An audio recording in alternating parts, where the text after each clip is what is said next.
시청자 여러분 안녕하십니까? 헬로티비 뉴스입니다. 먼저 오늘의 주요 뉴스부터 보고 오시죠.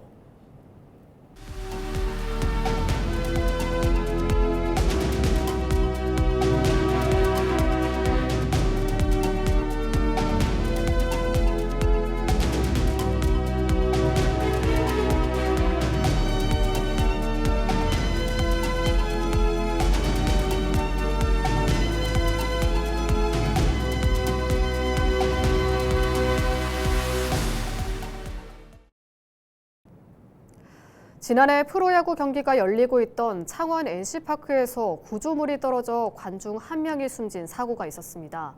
그 원인이 11개월 만에 공식 발표됐는데요. 경상남도 사고조사위원회는 체결 부위 결함과 관리 부실이 복합적으로 작용한 결과라고 밝혔습니다.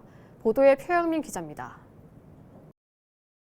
지난해 3월 프로야구 경기가 열리던 창원 NC파크.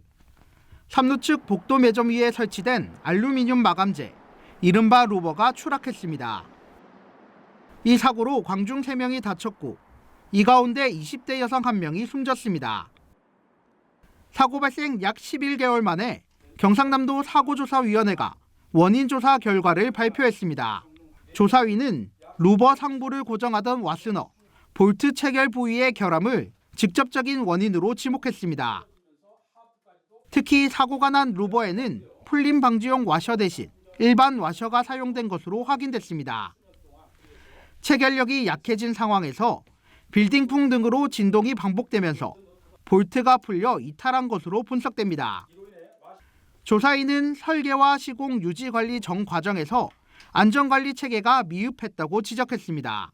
루버 하부와 화선호를 체결하겠던 4개의 육각 직결 피스가 루버 본체에서 순차적으로 뽑혔고 상하부 체결부 모두 지지력을 상실한 루버는 약 17.5m의 높이에서 외벽으로부터 완전 이탈.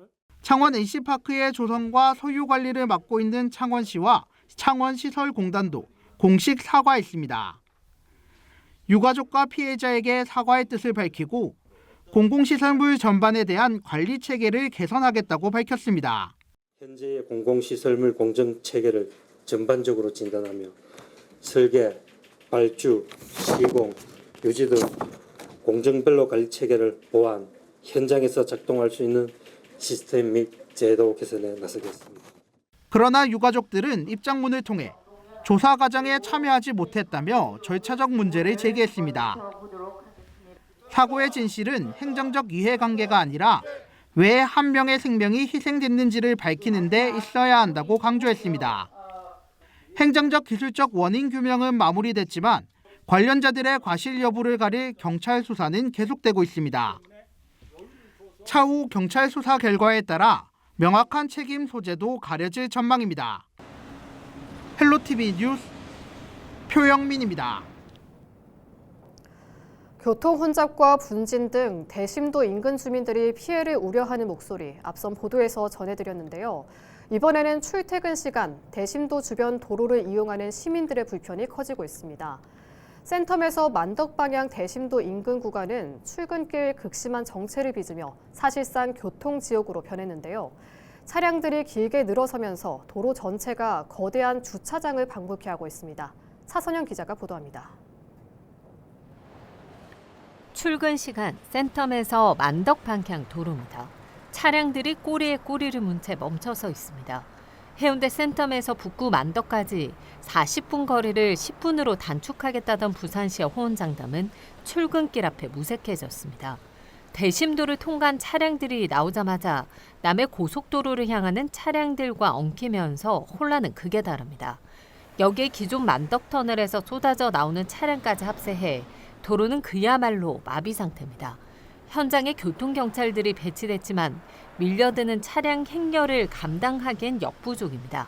새벽 시간에도 5시 반, 6시에는 그때는 차가 밀리지 않는 상황인데도 계속 차가 많이 밀려요. 보통 이제 출근을 늦게 하는 날에는 지금 이 시간처럼 8시 이후로 가는데도 버스 타러 나오면은 그 화요일 이전과 지금과 비교해서 차이가 되게 많이 나죠.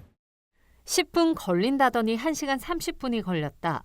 개통 전 45분 소요되던 거리가 이제는 통행료 2,500원 내고 길바닥에서 1시간 이상을 버렸다는 비판이 SNS에서도 줄을 잇습니다. 구조적 결함에 따른 정체는 이미 예견된 일이었습니다. 만덕 쪽 출구에서 덕천과 김해 방향으로 차선을 변경할 수 있는 구간은 불과 100m 남짓. 이 짧은 구간에서 기존 도로 이용 차량과 대심도 진출 차량이 뒤섞이면서 병목 현상이 현실화된 겁니다. 이 교통 체계에 대한 안내와 인식이 되실 수 있도록 저희가 홍보라든가 이런 부분들을 좀 강화할 수밖에 없는 상황이고요. 결국은 이용 패턴에 대한 저촉이 되는 문제가 있기 때문에 양쪽으로 확장은 좀 힘든 상황이고요. 위임거리가 아예 발생할 수 없는 건 사실입니다. 그거는 저희도 충분히 인지를 하고 있고 그래서 지속적인 노력을 하는 수밖에 현재는 없는 상황입니다. 센텀 쪽 상황도 마찬가지입니다. 대심도와 수영 강변대로 등 세 갈래 차로가 합류했다. 다시 세 방향으로 흩어지는 복잡한 구조로 병목 현상에 사고 위험까지 도사리고 있습니다.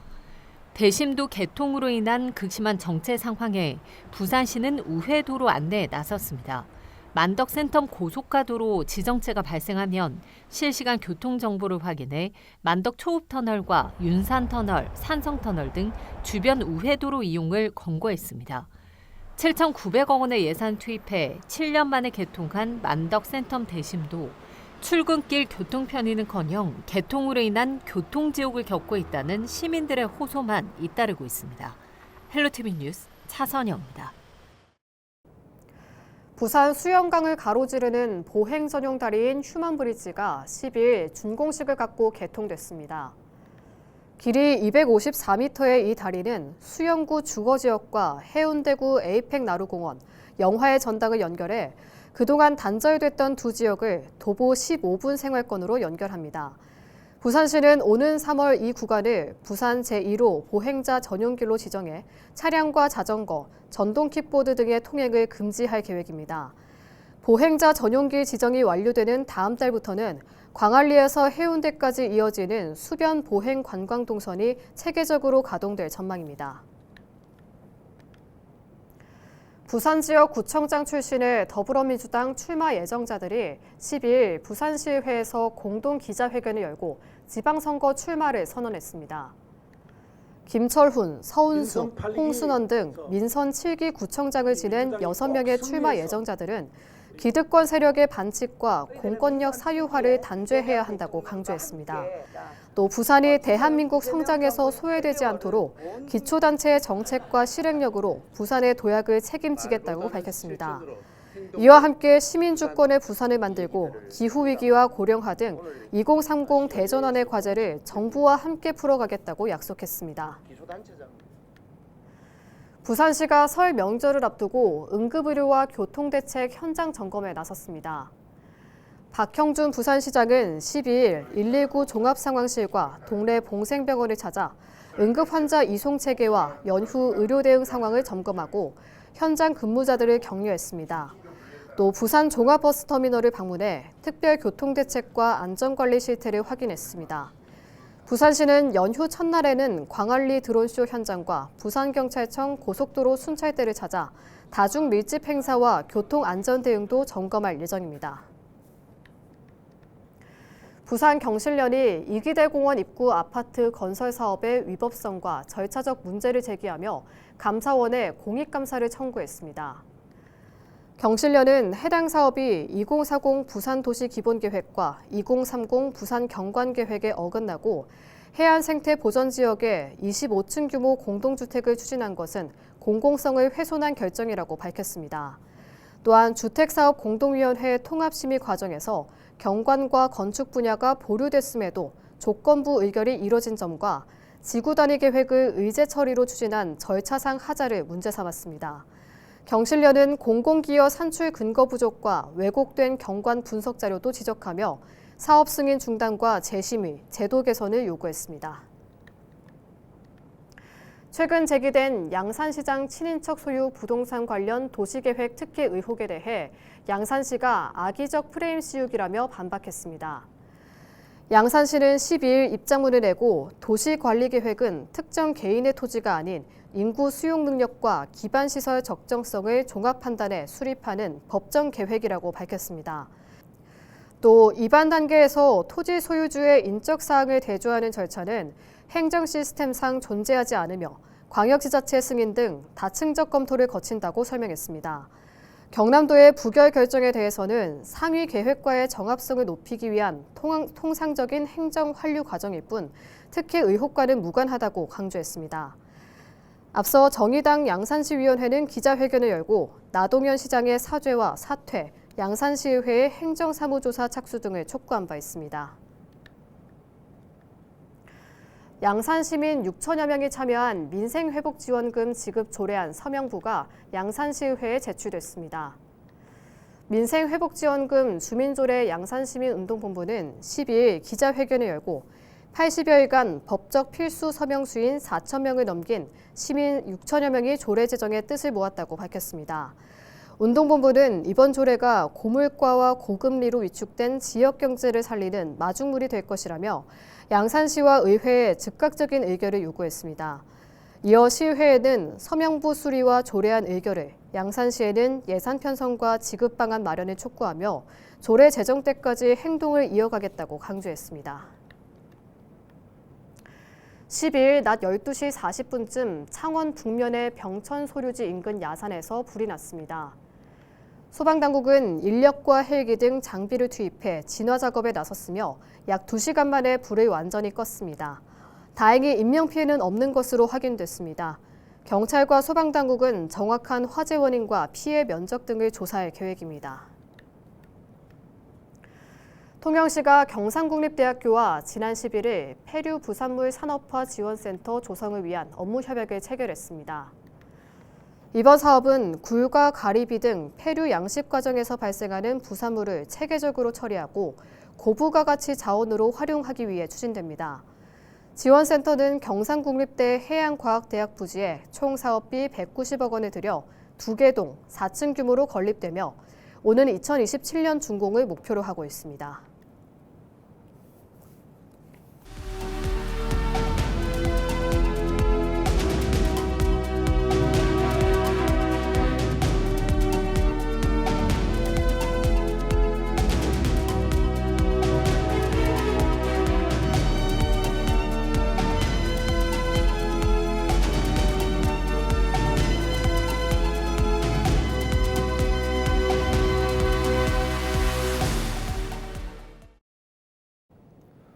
올해로 시승격 30주년을 맞은 양산시가 새로운 도약을 준비하고 있습니다. 양적인 성장에서 벗어나 시민의 삶의 질을 높이는 질적 성장을 선언했는데요. 나동현 양산시장이 그리는 2026년 시정 운영 방향을 짚어봅니다. 전주현 기자의 보도입니다. 올해로 시승격 30주년을 맞게 된 양산시. 1996년 인구 16만 명에서 출발한 양산은 이제 40만 명을 바라보는 도시로 성장했습니다. 올해 양산시가 중점으로 두는 분야는 민생 경제 회복. 골목형 상점가 지정을 확대하고 시설 현대화와 마케팅 지원을 강화합니다. 또 지역화폐 발행 규모를 올해 2,300억 원으로 늘려 지역 내 소비를 끌어올릴 계획입니다. 온라인 시장 진출을 돕는 것으로 해서 디지털 전환 지원 사업도 병행해서 또 지원을 하고 소상공인들이 또 변화를 해나가고 있는 경제 환경에 그 자생력을 가질 수 있도록. 2026년은 양산 방문의 해입니다. 기존 양산 8경에 황산공원과 양산타워 등 4곳을 더해 12경으로 늘렸습니다. 양산시는 전국 단위 행사와 대회를 유치해 관광객 유입을 늘린다는 전략입니다. 그 천혜의 관광 자원과 함께 우리 역동적인 우리 도시 발전이 조화를 이룰 수 있도록 이렇게 만들어 나가면서 전국에 있는 내방객들이 우리 양산에서 와서 한 번 더 찾을 수 있는 이런 도시로 만들어 나가는데 역점 사업을 해나갈 것입니다. 미래 산업을 위한 준비도 본격화합니다. 양산시는 기존 제조업 중심의 산업 구조에서 벗어나 우주항공과 방산, 바이오메디컬 산업을 핵심 성장 동력으로 육성합니다. 이를 위해 R&D 예산 73억 원을 확보하면서 산업구조 전환에 속도를 냅니다.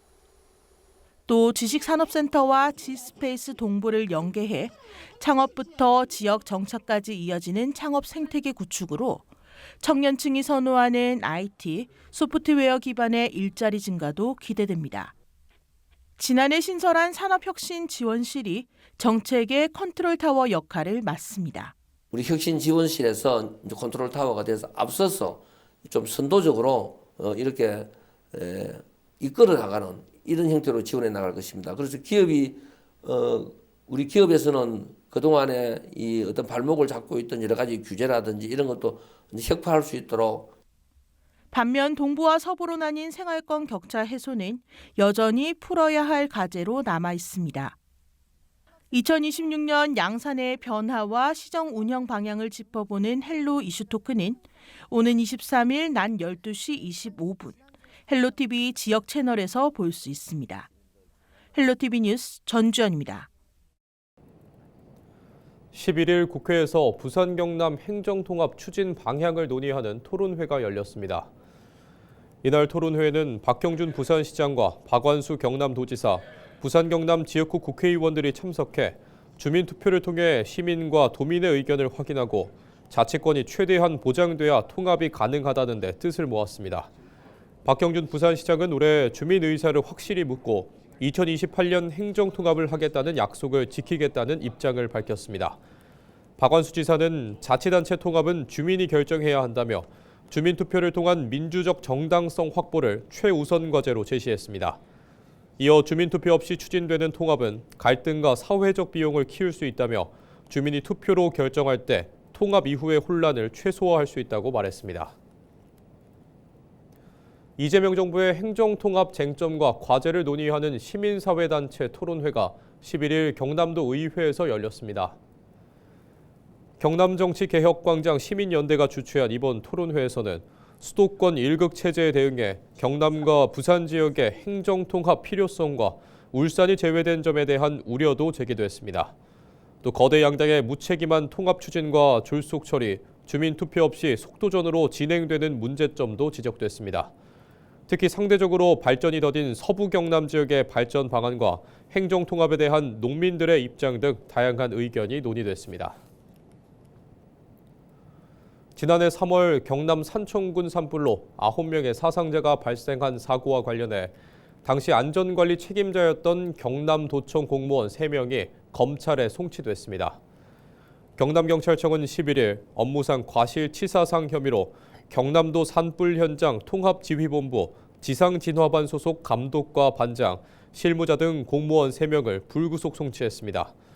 이들은 안전교육과 장비 점검 없이 진화대원들을 위험지역에 투입해 4명이 숨지고 5명이 다치는 등 총 9명의 사상사고를 유발한 혐의를 받고 있습니다.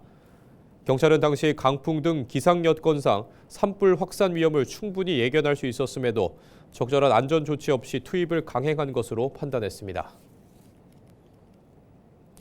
한편 이와 관련해 경상남도가 크게 반발하고 나섰습니다. 경남도는 이날 입장문을 내고 해당 사고는 불가항력적 자연 요인이 주된 원인이므로 사고 원인을 면밀히 분석해 유사한 사례가 재발하지 않도록 제도 개선과 정책 지원 강화가 필요하다고 말했습니다. 이어 초동 대응과 산불 진화 완료를 위해선 지상 진화 인력 투입이 반드시 필요한데 진화 현장에서 발생한 사고로 담당 공무원이 형사적 처벌을 받으면 인력 투입이 자제되거나 소극적으로 대응할 수밖에 없다고 반박했습니다. 앞서 경상남도는 재난 상황에 대한 도청, 산림청, 변호사 의견서와 함께 관계 공무원 12,000여 명의 탄원서도 경찰에 제출했습니다. 지난 10일 기장군 철마면에서 발생한 전기버스 화재, 전국 최초로 전기버스 화재 진압 장치가 투입됐습니다. 이날 실전에 투입된 전기버스 화재 진압 장치는 유압 시스템을 활용해 버스 측면에서 상부 배터리팩을 직접 관통한 뒤 소화수를 주입하는 방식입니다. 부산 소방재난본부는 실제 운용 과정에서 배터리팩 내부까지 직접 냉각이 이루어지며 화재 확산 방지와 재발 억제 효과가 확인됐다고 밝혔습니다. 한편 이날 화재는 오후 3시 58분 충전 중이던 버스 천장 배터리 부분에서 처음 시작됐으며 밤 10시 17분 완진됐습니다. 이상으로 뉴스를 마칩니다. 시청해주신 여러분 고맙습니다.